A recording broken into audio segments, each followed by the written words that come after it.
സമരം ചെയ്യുന്ന ആളുകളുടെ മതമോ ജാതിയോ അവരുടെ താല്പര്യങ്ങളോ നോക്കിയിട്ട് എല്ലാ വിഷയങ്ങളെയും ഒതുക്കുന്ന ഒരു പരിപാടി ഉണ്ടായിരുന്നു. ഈ വലതുപക്ഷ രാഷ്ട്രീയം എപ്പോഴും ശ്രമിക്കുന്ന ഒരു കാര്യം ഫാലസികളെ കൊണ്ടുവരാൻ വേണ്ടിയിട്ടാണ്.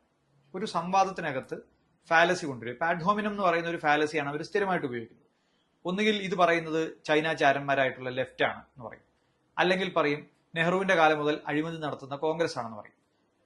അതിന് പുറത്തുള്ളൊരു കമ്മ്യൂണിറ്റി വന്ന സമയത്ത് അത് കശ്മീരികൾ പാകിസ്ഥാനോട് ചേർന്ന് നിന്നുകൊണ്ട് കാശ്മീരിൽ നടത്തുന്ന വിഘടനവാദമാണെന്ന് പറയും. നോർത്ത് ഈസ്റ്റ് ആൾക്കാരോടും അത് തന്നെ പറയും, നിങ്ങൾ അവിടുന്ന് വലിഞ്ഞു കയറി വന്ന രാജ്യദ്രോഹികളായിട്ടുള്ള ആളുകളാണ് എന്ന് പറയും. അത് കഴിഞ്ഞാണ് നമുക്ക് CAA NRC ഒക്കെ വന്നത്. അന്നേരത്തേക്ക് മുസ്ലിങ്ങളാണ് ഇതെല്ലാം പ്രശ്നം ഉണ്ടാക്കുന്നത് എന്ന് പറഞ്ഞു. അതിനുശേഷം വന്നിട്ടുള്ള സമരങ്ങളെല്ലാം നമ്മൾ പരിശോധിച്ചാൽ കർഷക സമരത്തെ പറ്റി മാത്രമാണ് അവർക്ക് ഇങ്ങനെ ഒരു ക്ലച്ച് പിടിക്കാതെ പോയത്. അത് അവരെ ദേശീയ അല്ലെങ്കിൽ രാജ്യവിരോധികളാക്കാൻ പറ്റിയില്ല.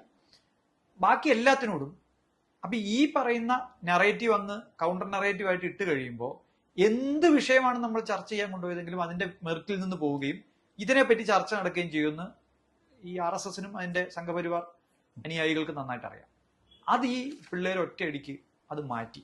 അതുകൊണ്ട് ചർച്ചയുടെ ഫോക്കസ് വിദ്യാഭ്യാസവും കേന്ദ്ര സർക്കാരിന്റെ വീഴ്ചയും വരികയും ഈ പറയുന്ന കൗണ്ടർ നറേറ്റീവുകൾ മുഴുവൻ പൊളിഞ്ഞു പോവുകയും ചെയ്യും.